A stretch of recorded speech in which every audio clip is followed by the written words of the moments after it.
Hey, Cashflow Ninjas, real quick before we jump into today's episode, I've been asked by many people recently what has been the one thing that has made all the difference on my journey as a business owner and investor. I started businesses and I've invested in businesses. I've invested in single family real estate, multifamily real estate. I still have a sizable portfolio of multifamily real estate, historic resorts, mobile home parks, oil and gas, life settlements, gold and silver, Bitcoin and cryptocurrencies. I could go on. But the one thing that has changed the financial trajectory for myself and my family has been infinite banking. Yes, you heard that correctly. That is the number one thing I've done over the past 2 decades that have made the single biggest difference.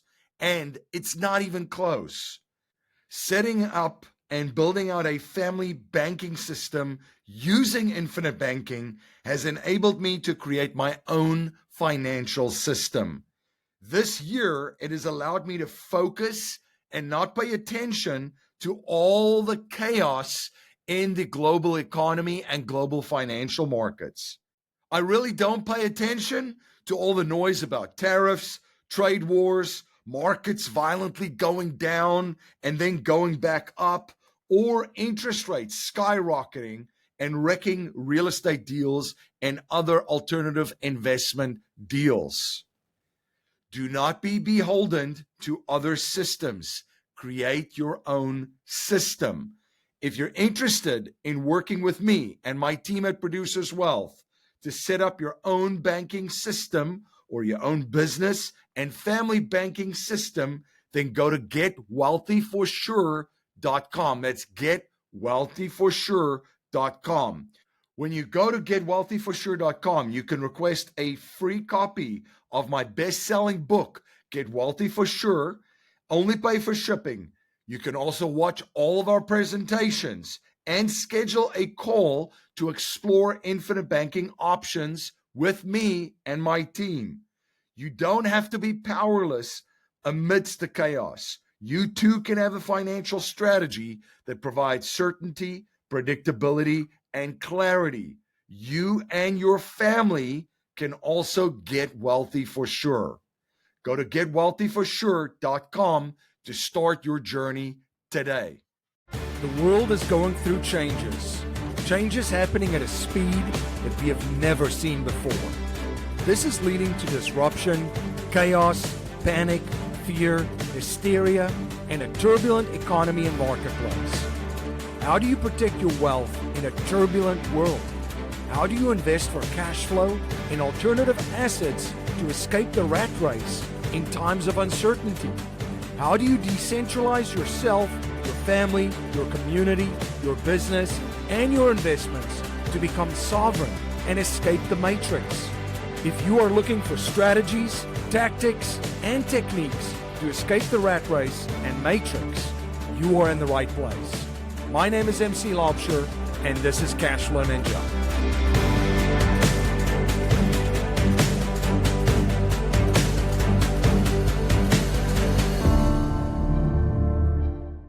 This is Cashflow Ninja. I'm MC Laubscher. Thank you so much for joining me for another episode and spending your most valuable resource, your time, once again with me. Everything Cashflow Ninja is at cashflowninja.com. That's cashflowninja.com. We have over 1,000 podcasts. We have 4 books, reports, webinars, and much, much more, all at cashflowninja.com. And don't forget to subscribe to the #1 newsletter in the alternative wealth strategy and alternative asset investing space, the Wealth Dojo. You can subscribe to the Wealth Dojo by going to cashflowninja.com/subscribe. I've got a fantastic show for you today. I'm joined by Dr. Ryan Williamson. Ryan, it's great to see you. You too, MC. Thank you so much for having me. I'm very excited to be here. Yeah, I've been looking forward to this conversation. It's interesting. We talk so much about business. We talk about investing. We talk about money, cash flow, all the fun topics. But I think today's conversation is going to be extremely valuable for folks. when it comes to just having an incredible life and optimizing your own life so that you could be more productive in your business. You could be, exceptional in your family, and to your family members, and then also your friends and your community. But before we jump into that, could you please share just a little bit about your background and journey with my listeners and viewers? When I was younger, I had I guess you could say, misfortune of witnessing a lot of suffering in my personal life. Lost a lot of relatives when I was younger to a variety of diseases, Parkinson's, different types of cancers, things like that. And like many that are called into healthcare, that led me into wanting to go help people. Pretty common story, whether you're a physician, nurse, a provider of some sort. And so once I got into medical school and into my medical training, when I became a neurologist, which is what I've been practicing for the almost last decade now, had some time in the Navy in between that, had a Navy scholarship that got me through school. So I spent about 12 years with the Navy and the Marines, which was amazing. And when I was active duty, I really was working with healthy people by definition. And these are young men and women who maybe have something happen, like a traumatic brain injury or a nerve injury, but they're ready to get back to it, and they're, for all intents and purposes, healthy, which was phenomenal and very motivating. When I stepped back into civilian medicine, however, what the neurologist is called to see a lot are things that happen later in life. So problems like strokes and dementia and Parkinson's and things that take decades and years to develop. And while I do achieve meaning out of helping people through those emergencies and those problems as they happen, it really led me to start to ask the question, am I really making a difference in people's lives? Meaning, I feel like I'm just jumping from one emergency to the next. Whereas if we rewind the clock, years and sometimes decades, these conditions are largely preventable and they smolder under the radar. I mean, let's say the changes within your body that lead to these conditions happening smolder under the radar. And there's not a good way to detect those. And that's the scary thing to me about all of this, is that lifestyle choices, things we do every day, as the literature has uncovered, has shown that these are largely modifiable and in many cases, in most cases, preventable with what we do every day. So was learning more about that path rather than the let's just go put out fires all day, to really try to affect change and meaning. And actually had reached out to Amber Vilhauer, who I think is one of our mutual connections here. Amber's wonderful. Yep. And, said, hey, look, Amber, I've been thinking about this. I really wanted to scale and change and affect more lives. I really want to write a book. I think that's the best way to do this. And MC on June 7th of last year, I email Amber. These dates are relevant. And June 11th, she responds and says, I don't know if you believe in divine timing or not, but I just wrote a book on this whole thing, Infinite Impact. If I'm sure you all discussed that on your episode together. That addresses kind of the fork in the road and how I can help people grow and scale their business. And what Amber didn't know was the day before that, on June 10th, I got a phone call that my lifelong best friend died unexpectedly in the middle of all of this. And, these words that Amber used, divine timing, like they're permanently etched into my mind, because this was all something I'd been thinking about. It's something I'd wanted to do, something I felt a passion for. And here I am in the middle of thinking about it and actually putting it into practice. And, one of the most steadfast figures in my whole life, who was a wonderful example of legacy and mentorship and just all the good things that we aspire to be in the world, is gone. And that was a very powerful lesson to think, hey, later's not guaranteed. If you want to go do something, go do it. There's never a better time than now to go help people. And, what he went through was an accident. Unfortunately, it wasn't the result of these decades of not doing the right thing, so to speak. But it really changed my life to step away from clinical medicine and to go build this business, Transcend Health, to go write my book and to go help more people. And that's how I ended up where I am. It's also, if you look at the healthcare system as a whole, it's basic. It's almost just like sick care, right? It just amazes me, as a side note, just in society and in our life, that probably the three most important areas of our life is our health, our relationships, and then also our finances. All three of those things pretty important, but you get the least amount of information. You don't get taught anything in schools about them. Look at the school lunches that they're putting out, like in public schools. So there's clearly no emphasis on the health part. And then if you just step back and take a look at it, it's not health care, it's sick care. It's just when you get sick, happens. It's not health insurance, it's sick insurance. Healthy people don't utilize it. Only sick people do.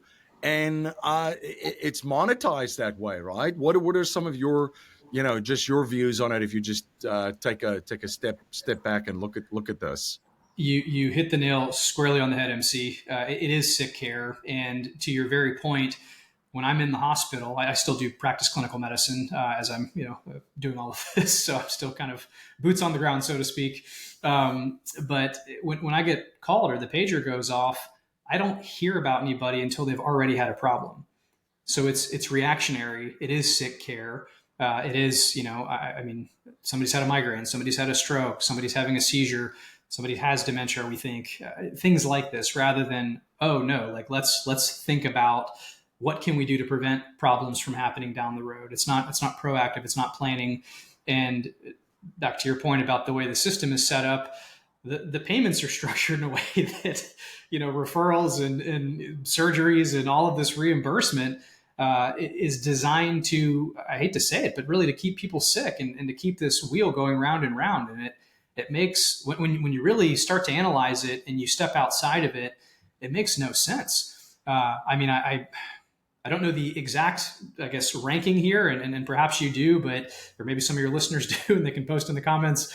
But for what the United States spends as a percentage of our GDP, which is enormous, by the way, we spend far more than almost any other of the next 10 countries combined. And internationally, we rank like 55th or 56th on healthcare outcomes. I mean, it's insane when you look at the money going in for the results this produces.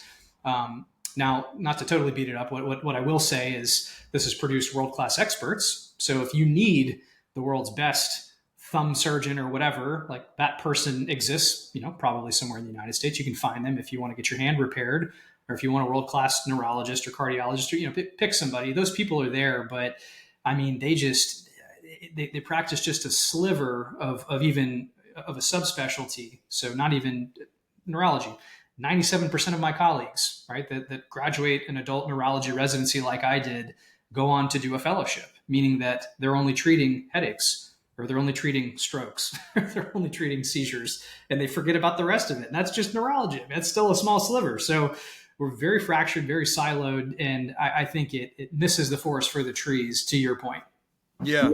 An analogy would be, or something similar. I have a friend in South Africa that specialized in trauma.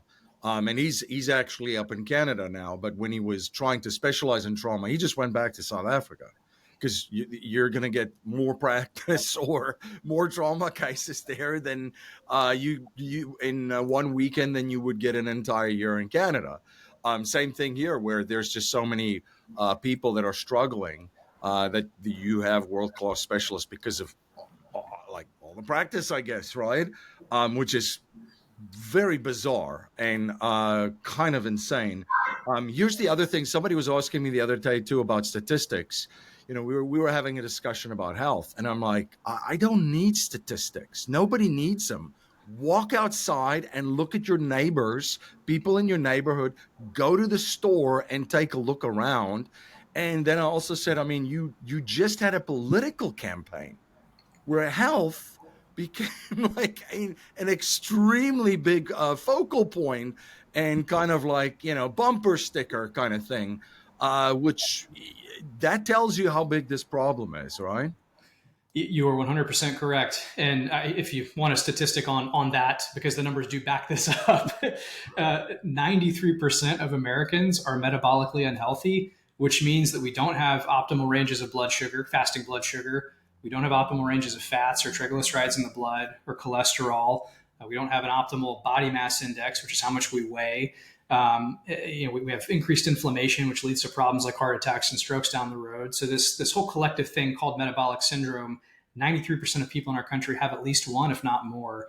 And over 2/3 are overweight or obese. To your point, go outside and look around, right? That's most people. Maybe up to 74% are overweight or obese. I'd have to double check that stat. In either case, vast majority, 2/3, 3/4, it's growing. And it's not just a problem for cosmetic reasons or how people feel about themselves. That is part of the equation. That's something that we need to address for sure. But it's what those conditions lead to, like diabetes, high blood pressure, that then over time convert to the big problems like the heart attacks, strokes, dementias that again are largely preventable with the right interventions. And I just want people to be aware that this is well within their control.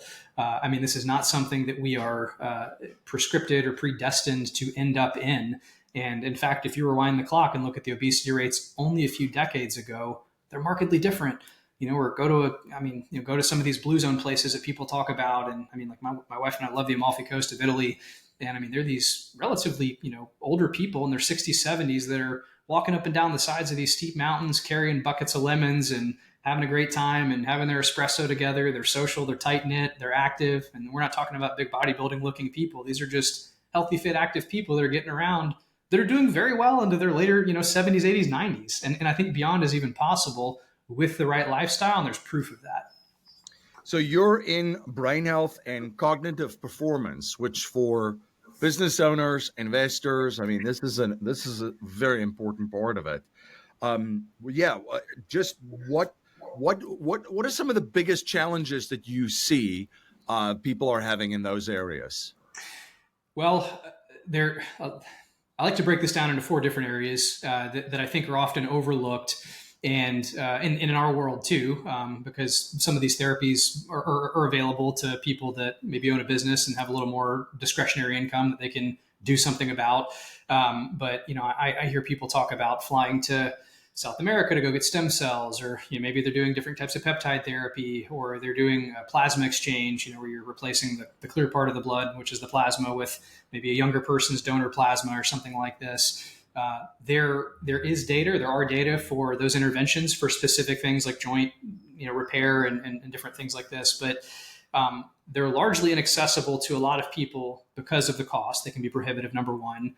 Number two, I don't think that there's the true longevity or brain health data out there that people think there might be. So cutting through some of that misinformation is something that I try to focus on. But even if people are doing all of that or some version of that, I see them missing, again, they're moving pebbles when they should be carrying stones, so to speak, right? In terms of what really moves the needle on the health. And the 4 pillars that really do, when we look at the data, are maximizing your movement, optimizing your sleep, optimizing a nutrition plan, and optimizing your stress reduction. Those 4 MC do the bulk of the heavy lifting. And if people can create an aligned lifestyle around that and make that part of their day, not add to the I have to's or, oh my gosh, I've got to go attend this meeting and run this business and have that podcast and better not be late picking up the kids because my wife's going to be mad and I'm not sleeping well. And we all know what that merry-go-round is like. So making it an integrated part, an intentional part of your lifestyle is key. If you're a business owner, an individual, an entrepreneur, an employee, it doesn't matter who you are. It's got to be, you've got to feel it here, because I think a lot of people know here what to do. They go, okay, I get it. I need to be doing these things, but it needs to be part of the lifestyle, and people miss that. If you're listening to this and you're tired, your energy levels are very, very low. You're foggy. You don't feel like you're thinking clearly, and you're starting to make errors, especially under pressure, which a lot of people are experiencing in business and investing these days. I mean, a big part of it comes to the solutions, which you just mentioned, right? So just speak to that. And I've spoken to a lot of people that feel very, very foggy these days and exhausted. But this aligned lifestyle is a solution to this. Yes. So I think before you even get into looking at those pillars or those interventions, I think the number one question that people need to ask themselves and what they need to have clarity on is their why in life or their purpose. And that's actually chapter 1 of my book is Find Your Why. And that's getting people clear on what matters most to you. Is it what your business is doing for the world? Is it the legacy you want to leave for your family and your children? Is it getting to go travel or see your grandkids graduate college? I mean, whatever that thing is, purpose is so inherently important to this equation. And I think that's where a lot of people miss the boat. There's some great experts out there, in my opinion, that do produce quality content. I mean, the Andrew Hubermans and Peter Attias of the world come to mind, who have in many ways started this wave of more kind of public-facing medical professionals to help share and disseminate some more of this information. So you're not relying on, TikTok or Instagram or whatever your days away from retirement primary care doctor that is not up to speed. Let's say that on maybe some of the current research. Minimizing those resources and maximizing what we know is more on what the science is showing. But getting clear on that purpose before we before we implement any of these protocols is the idea behind this. And I think, again, what a lot of these other folks talk about is, hey, here's what works, or here's the science, but then there's still the disconnect of how do I make that part of my life, or how do I integrate this, if that makes sense. So getting clear on the why, getting clear on the vision, making it part of the life and I get to, because by the way, when you are doing all of these things, you're feeling better, you're performing better, what's happening? Your businesses are running better. You have more revenue. Your relationships are better, as you mentioned, MC. That tends to translate into improved income, improved investment decisions, improved mental clarity. All of these things start to line up and you're feeling better, you're performing better in the now. You're also living a longer life in good health for longer. So having a longer health span, how long we stay in good health, and then again, longer lifespan, how many years we have on the planet. What are some of the ways people can manage stress and anxiety? Because that's also two things that play a massive role in cognitive decline. Yes. So there's a ton of overlap between what I call these pillars, or these kind of big interventions. So if we want to look at the stress management piece directly, I think one of the biggest things people can do is to take a pause and think about how they structure their time in their day. Because as you know, technology just progresses at an exponential rate. And that has never been more true than it has over the last several years, several decades. I mean, here we are communicating in different states through a screen, through an artificial medium, through high-speed internet, right, on microphones and cameras, all kinds of things, right? Our brains didn't evolve that way. And through our biological evolution over time, this takes thousands and millions of years for the circuits up here to change. But our social and our technological evolution happens on the order of years, and probably now with AI and Moore's law and all of these different law of accelerating returns, maybe even days and weeks. I mean, every time I open my news feed, I go, oh my gosh, there's been some new breakthrough in AI that's just skyrocketing this on the hockey stick of growth. Great opportunities to invest, but also the demands and the pressures mount on the brain and the body, and more decisions, more decision fatigue. So what I'm getting at here is that all of this collective information coming in through your eyes and your ears can only be processed by your brain at such a rate.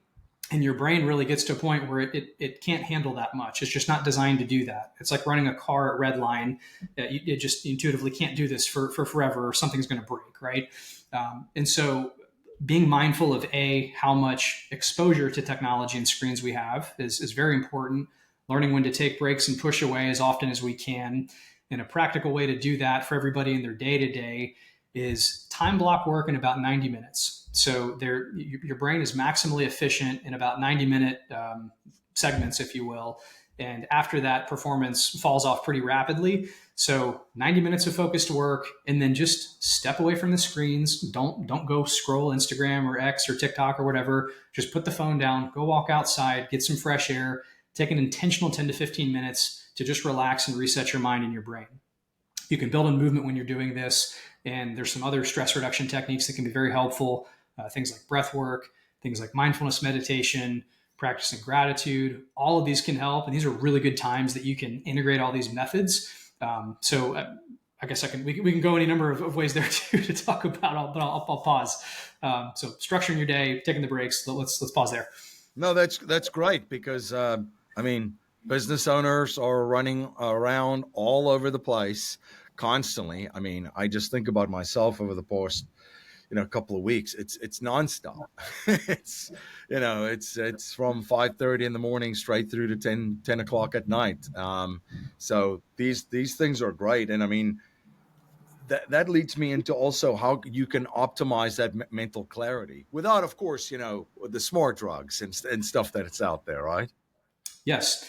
I'm going to hop right back onto that, but this made me think of two other things. So this is the here and the now and the performance aspect that's so crucial to improving your quality of life today.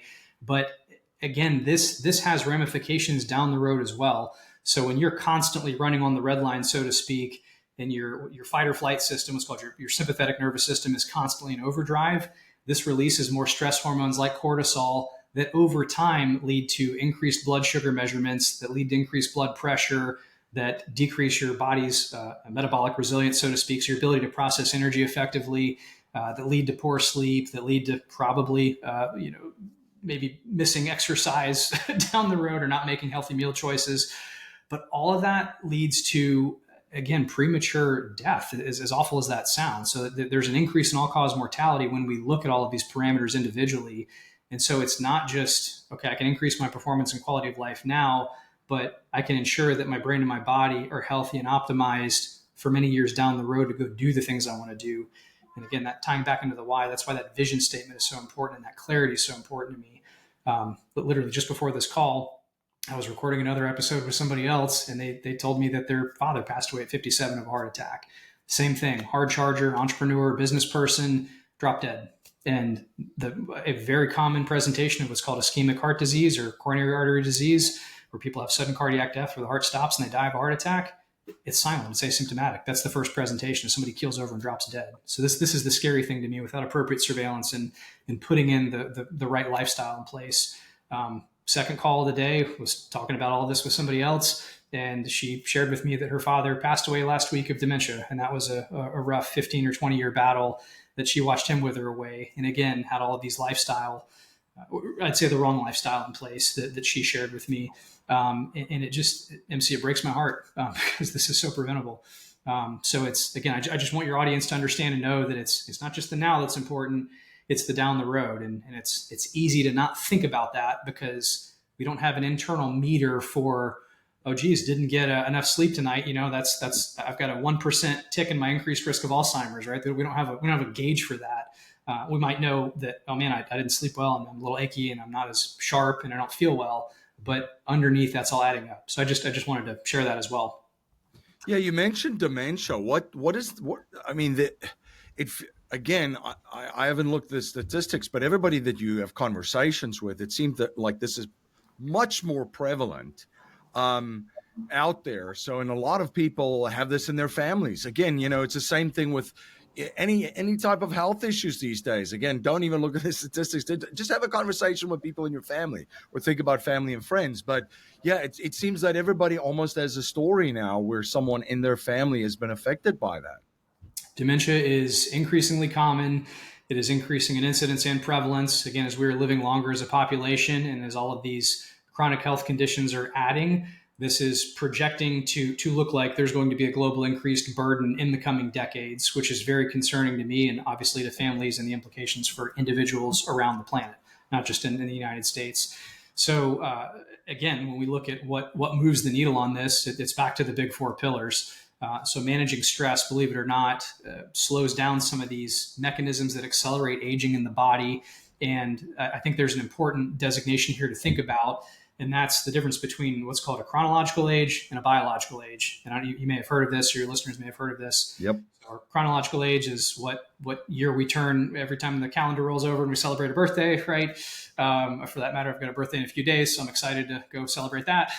But that is irrespective of how quickly your cells and my cells are aging.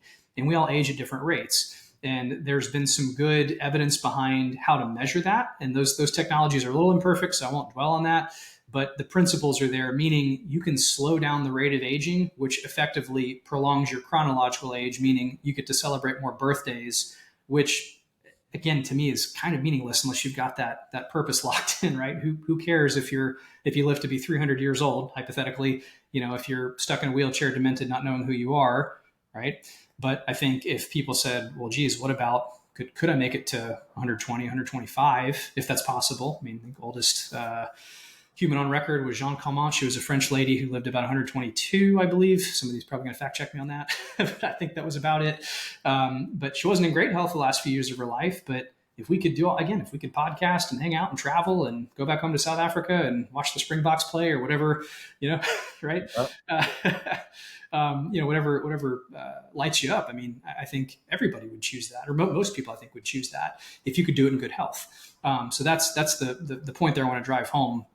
and that all these changes really impact that rate of biological aging with the interventions that we're talking about here. You brought up a great point, the chronological age versus the biological. And if you're listening to this, I mean, you could be in your 50s and basically have the biological age of a 38-year-old. There are people that are absolutely crushing it health wise because they understand how important the health part is of wealth. A lot of people just think about, wealth as far as even if they have a different paradigm and they understand that, it is family, it's, significant other, spouse, children, grandchildren, get it. And then also the money part. The health part is that is one of the biggest parts that's going to move the needle, by the way, of the other two. That's why this is such an important conversation. But yeah, that any comments just on that of what people can do to optimize their their biological age too? Because I mean, there's some people in my network that are absolutely, I mean, they are in their 50s and they look like they're in their 30s. Yep. And I'll provide a counterexample of that. In the Hallmarks of Aging chapter of my book, I open the story with a woman that I saw in the hospital who was 49. So, I mean, I've read her chart and I'm going through all of this and looking at, she has some chronic health issues, et cetera. And see, I opened her door and walked in the room, and there was, I swear to you, a woman who looked to be at least 80 sitting in her bed. And I thought, oh, I mean, it's routine for patients to leave or be escorted for, a CAT scan or something. So I thought, surely this is this woman's mother or, a relative or a friend sitting in bed. And I walked in and said, are you Mrs. So-and-so? And she said, I am. And I asked her her first name and last name. She said, I am. And I literally looked at her hospital bracelet to verify she was who she was, because my brain could not wrap itself around the fact that this woman was in fact 49 because she appeared decades older. So this works in both directions. And it turned out she just unfortunately had kind of done the wrong things for the majority of her life that led to this accelerated aging.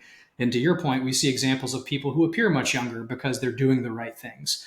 And so I guess if we can put a systematized approach to it, let's start with sleep, for example. Sleep is imperative. It's I hear this all the time, especially in the entrepreneurial community, is that I'll sleep when I'm dead, right? And that is not the attitude to have. Sleep is a non-negotiable part of your day. It's something to be intentional about. And in fact, most animals sleep in some form. And so again, when we think about our evolution as a species and even other species on the planet that do this, and you think about the opportunity cost of survival, right? You're asleep for a third of your life, and forget about the I can't go grow my business or have one more podcast or whatever, that opportunity cost, right? But from a survival perspective, that puts you at terribly increased risk for natural disasters, predators, invading tribes, whatever, right? In terms of survival.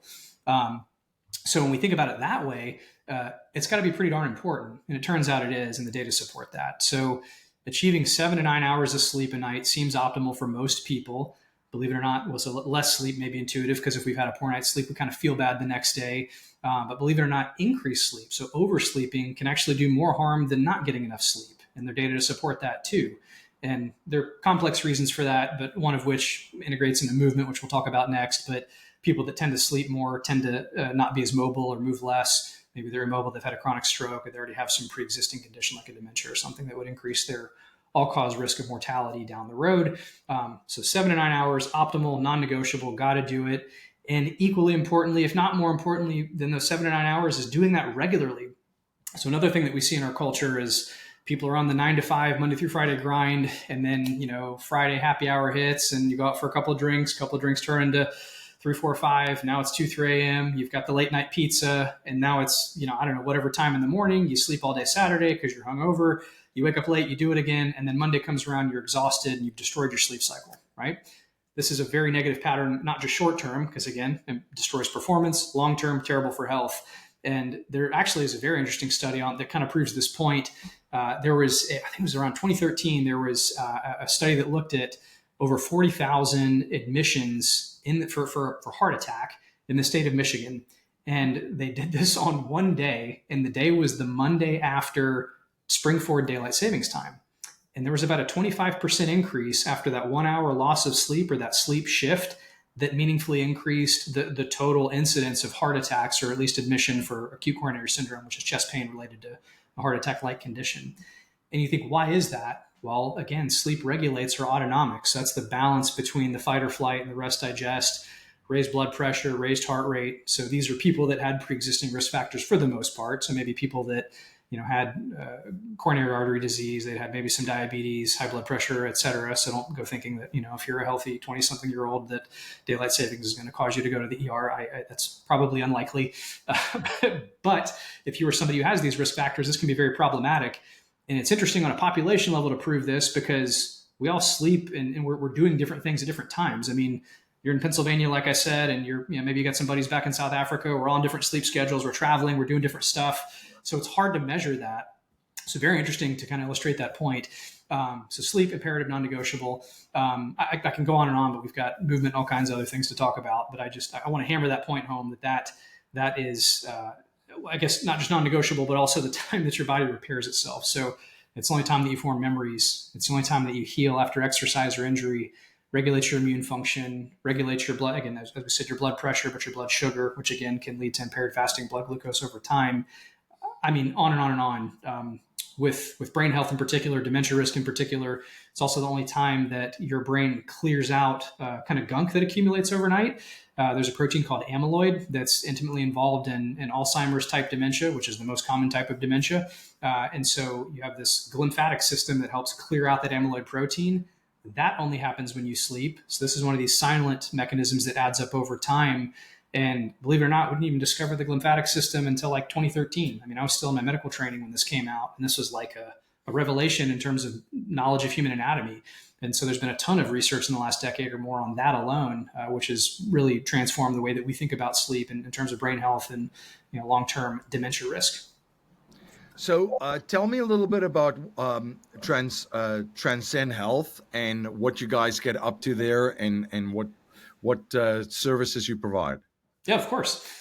So Transcend Health is the business that I've created by choosing to step away from clinical medicine, and it's designed to empower people, whether you're entrepreneurs, business owners, employees, anybody, to help take control of their life and live a more healthy, intentional lifestyle.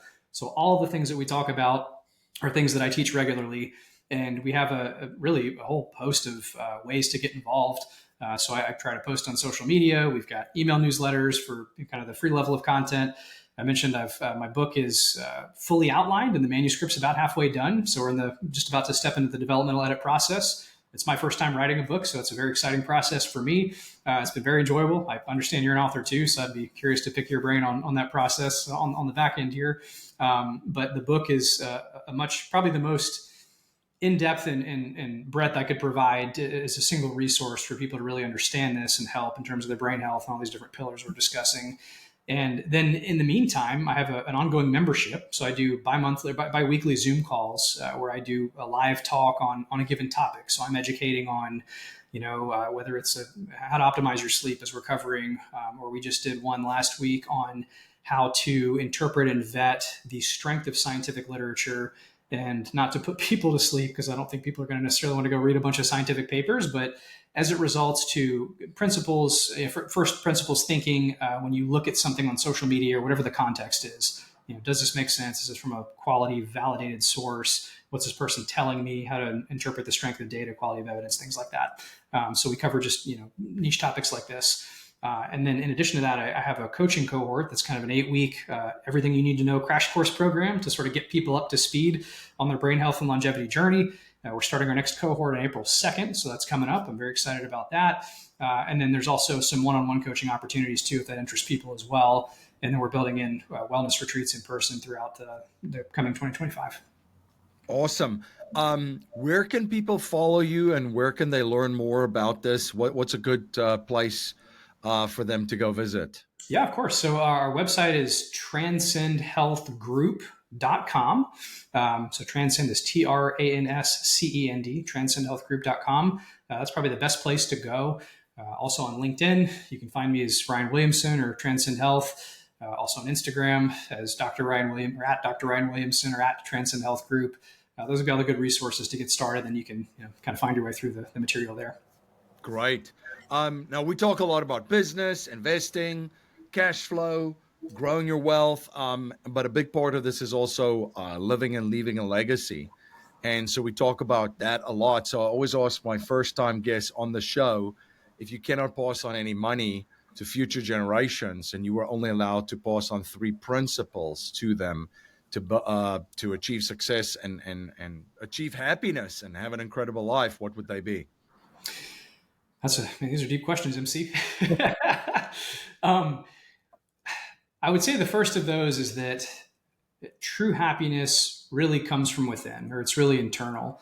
And I think being aligned on your purpose and whatever it is that you want to get out of life is the best way to find that level of happiness. I think for years, it took me a long time to truly understand and appreciate this. And I think we all tend to chase external goods for superficial pursuits that are more, kind of pleasure focused and don't really create an intrinsic level of true happiness, or kind of what the Greeks would call it, eudaimonia. So, it's not, happiness isn't out there, it's in here. That would be principle number 1. Second would be that, we talk about different assets and investments, right? What performs better and which asset class, right? We can, dissect that all day, which is fun and important. But I think that you are your best, you are your best asset.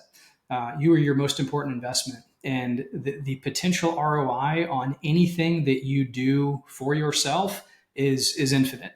And I mean, I've heard, I know Justin's very public about this, but I think the number he quotes is that he spent somewhere over 7 figures on his personal development and education over the years.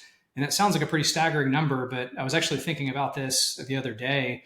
I thought between 2 undergraduate degrees, medical education, residency, you're kind of paid. You're basically an indentured servant, but you're not making much.